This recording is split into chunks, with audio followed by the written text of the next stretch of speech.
Hey guys, it's Wonderless Mommy here with another video. Today we're talking Spirit Airlines. You've probably seen really cheap tickets in the past, but been hesitant to buy them. You go and look at the reviews and you see all of these horror stories. Or even worse, maybe you already bought those tickets and you're stressed out of your mind before you go on this trip. So if this sounds like you, I'm going to be sharing tips and tricks on how to survive Spirit Airlines.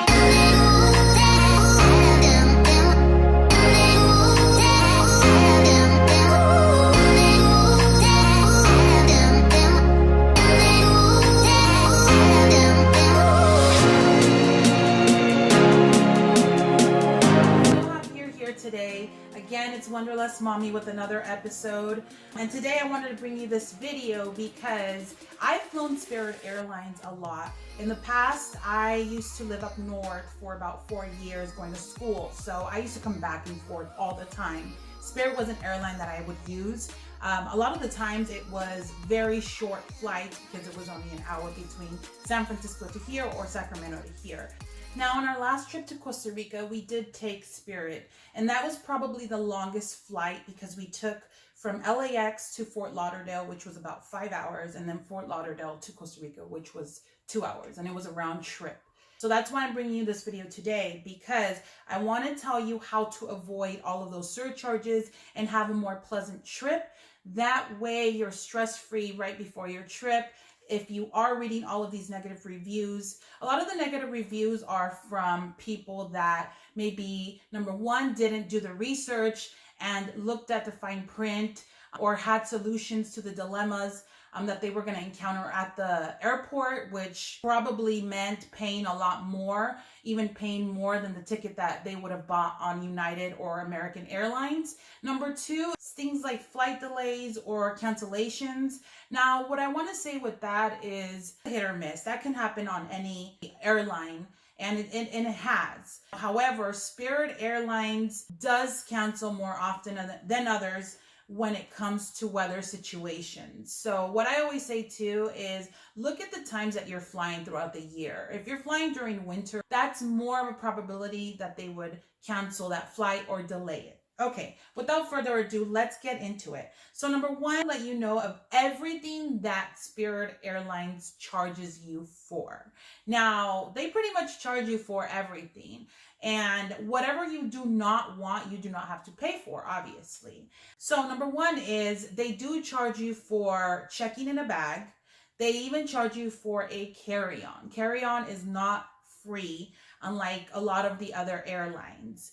Now, they do allow you to take a free personal item. That can be a backpack, that could be a laptop bag, and that usually is 18 inches by 14 inches by 18 inches. Now, I want to show you what I usually take, and you want to make sure that it's within those dimensions. You can even go further by measuring it, because the last thing you want to do is get to the airport and find out that they want to charge you for it as a carry-on, because that would make it a less pleasant experience. And then I also want to let you know that at the airport, at the Spirit Airlines gate, they do have little buckets where you can measure your bags before the flight. I travel with a family of 3. We usually take one personal item each.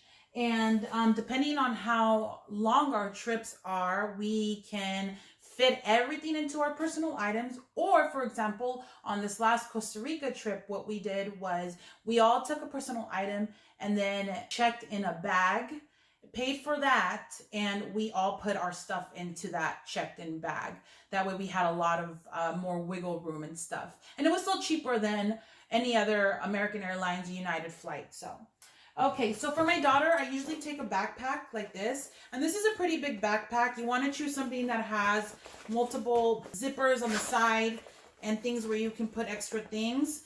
And usually we fill this one with all of our miscellaneous.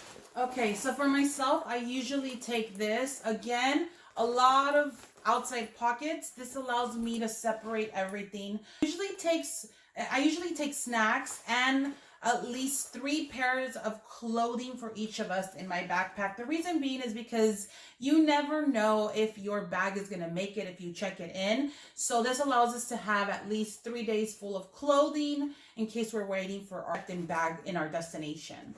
I want to show you another example as well.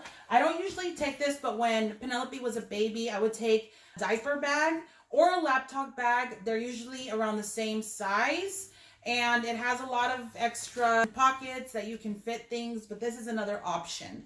Now, the number one thing that you want to make sure of is just check the dimensions before you go. The last thing you want to do is get to the airport and they tell you you have to pay for that. If you are traveling with a family, it probably would make sense if you would just pay for check-in bag if it's a longer trip, because if you buy it online, I believe it's $40. The carry-on is more, I believe it's $45. That would allow all of your family to fit all of their stuff into that check-in bag.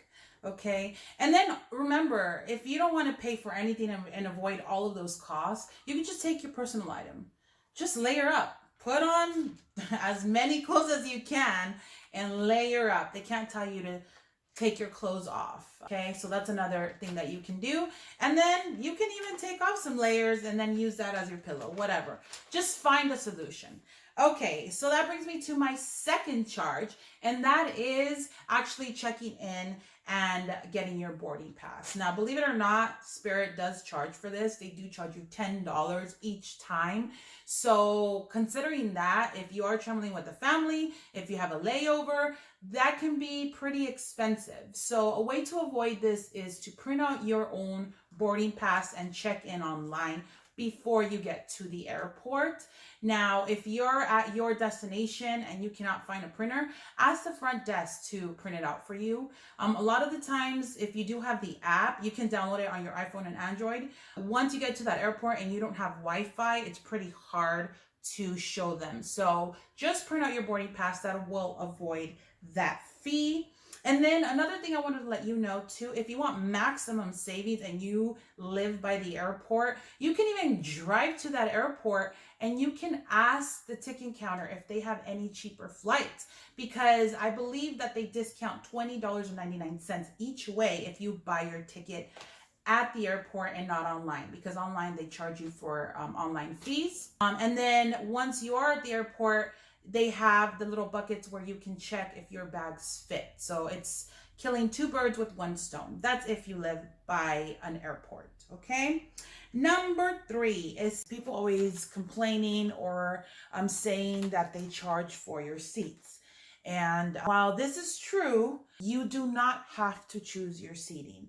If you just want to buy your ticket and you don't want to pay for anything else, then you can just pick any seat, have them pick your seating. It might be not the most desirable seating. You're not going to get the biggest seat, but it's going to be cheaper. Now, if you are someone that is looking for added comfort, you do have choices. You can always buy a bigger seat. They actually have a pretty big front seat that they offer. You can go on their website and check how much it is exactly. I know that if you do buy it online, it is a lot cheaper than actually in that seat, if there is any available once you get to the airport. Now, if you are flying with family, another review that I've always seen is that not sit you together.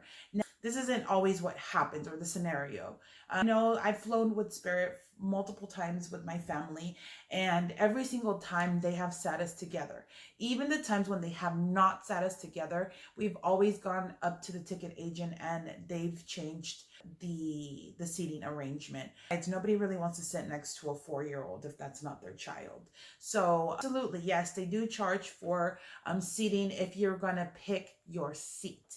And like I said, if you want that added comfort, and if you are flying alone, maybe you're not paying for anything else, and it is maybe a longer flight, then it might make sense to get that bigger seat, because that ticket is still going to be cheaper than what you would get buying a United Airlines ticket, an American Airlines ticket. Okay, I want to come to another thing. A lot of people always ask this question: do they charge for snacks, food, water? The answer is yes, they do charge for all of that. Now, the good thing is that you only pay for what you want. Now, solution to this dilemma is very easy. take your own snacks. What I usually do is I go to the Dollar Tree or I go to the market and I stock up on just chips, granolas. I even take sandwiches if we're going on longer flights. And of course, if you're traveling with kids, that's just a given. Take a lot of snacks. That way you do not have to spend money at the airport since it's expensive. And you are sure that your kids are going to be satisfied, that you're not going to be hungry. And then even if you do have a layover, you're not going to have to buy food at that airport. Now, if you, let's say, forget your food, you don't take anything, then the cheapest thing that you can do is just buy a water. Even ask for hot water. That'll probably be the cheapest route. You can take your own cup of noodles and then buy hot water. It's $2. Yes, I mean, it's ridiculous, but it's $2. So the things that you have to know before you go. With water, you can take an empty water bottle into the airport and you can refill it at a station, which they normally have at most airports. You can even ask for ice on the plane and let it melt if you don't want to buy anything else. So that's a simple solution.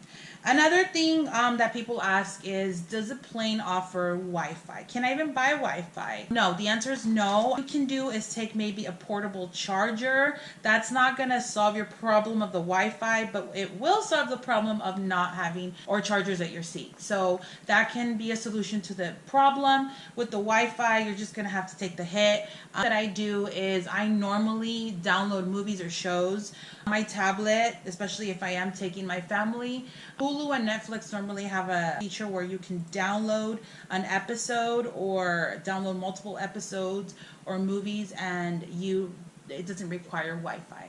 So you can always do that to avoid not having the Wi-Fi and also not having in-flight entertainment, which is going to be my next point. They do not have in-flight entertainment. So if you are traveling, like let's say to Costa Rica or to the Caribbean, and you're going from LAX to, let's say, the East Coast, it'll be about 4 to 5 hours. So you want to make sure that you have something, so that be like a tablet. If you do take your laptop, just know that the tray tables are very small. They can barely fit a Kindle 7. So just letting you know, you might want to take a pillow. That way you can put a pillow on top of your legs or something. Okay, so next thing I am going to be talking about is comfort, because that's another question that a lot of, I don't know what's going on. That's another question that a lot of people ask. No, Spirit Airlines is not the most comfortable, but you kind of get what you pay for. A lot of these tickets are super cheap, so unless you're buying the big seat, then you're not going to be that comfortable. Like I said, the tray table is very small. One huge thing about Spirit Airlines seats, they do not recline. They do not recline. So that's one thing that was kind of a shocker for me, because I didn't read that first time that I went on Spirit, and thankfully it was an hour flight. Now, if you have a longer flight, that might be an issue. But again, what I normally do is I take pillows, my neck pillow. I'll even take blankets and I'll put it on top of the backpack. That way it doesn't take room inside the backpack, and just try to make it as comfortable as I can. That you can do is, if you are traveling with a family, let's say even a bigger family of 5, you can purchase the 2 big front seats. That way the adults have the bigger seats and your kids have the seats in the back, which are perfect for child or children. That'll also give you a little bit of added comfort, and it'll probably still be cheaper than buying a ticket with another airline. So it seem a little bit smaller than other airlines. The leg space seems a little bit smaller. That's because it is. If you're a tall person like me, I'm like 5'10", your neck, the seats are a bit shorter, so your neck's probably going to pop up a little bit. Just know that as well. So, with that being said, it's your choice whether you want to go on a longer flight, you want to use Spirit for shorter flights, but that's just the reality of it. They're not really that comfortable. So another thing, no in-flight entertainment. No assigned seating. And on the contrary, I've read a lot of reviews where it says that they do not sit you together if you are booking with your family. On the contrary, yes, they do, especially if you're traveling with small children. On our last flight, 2 of the flights, they didn't sit us together, but as soon as we noticed, we go to the ticket counter and they helped us out. I mean, nobody really wants to sit next to a 4-year-old if they're not your 4-year-old. So they're not going to do that to you. They're going to put you together. And even if it's not on your boarding ticket, you can go up to them and you can talk with them. Okay, I'm seeing if there's anything else. No. So that brings me to my next point, service. A lot of the bad reviews are about service. Now, I just wanted to let you know everything else about Spirit. Everything's kind of basic.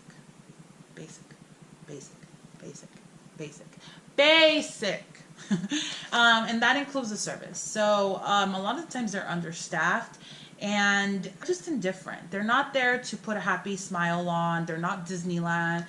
They're not Saks Fifth Avenue or Neiman Marcus. It's kind of there to point you into the right direction if you ask questions, or maybe not point you at all.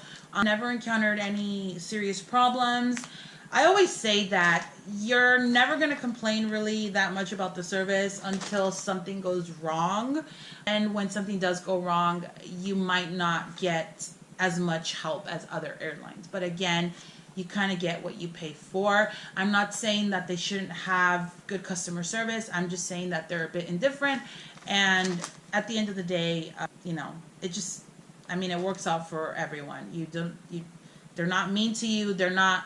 If you're a sensitive person, maybe it's just not the airline. And it also depends on the person, I always say too, because I've encountered so many nice people at Spirit Airlines that have been willing to help, that have a smile on their face, that give you peace of mind. And then I've encountered ones that haven't. And I've encountered that on different airlines as well. It hasn't just been Spirit, but I think that it all depends, and it comes down to the person and what they're going through, if they like their job, whatever.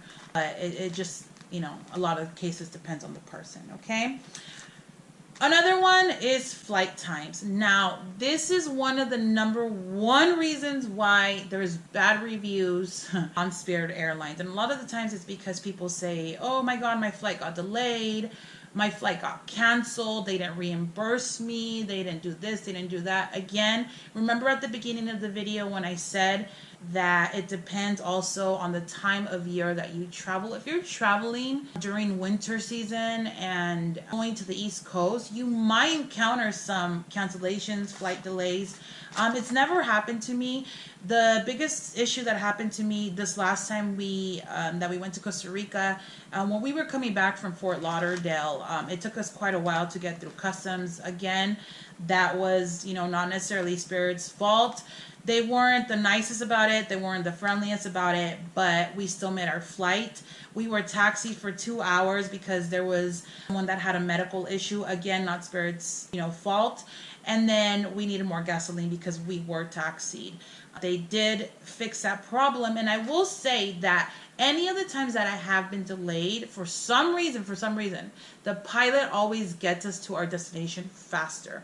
And I know this because we were taxied for almost 2 hours and we were still on time. Destination at LAX from Fort Lauderdale. So this can happen with any airline again.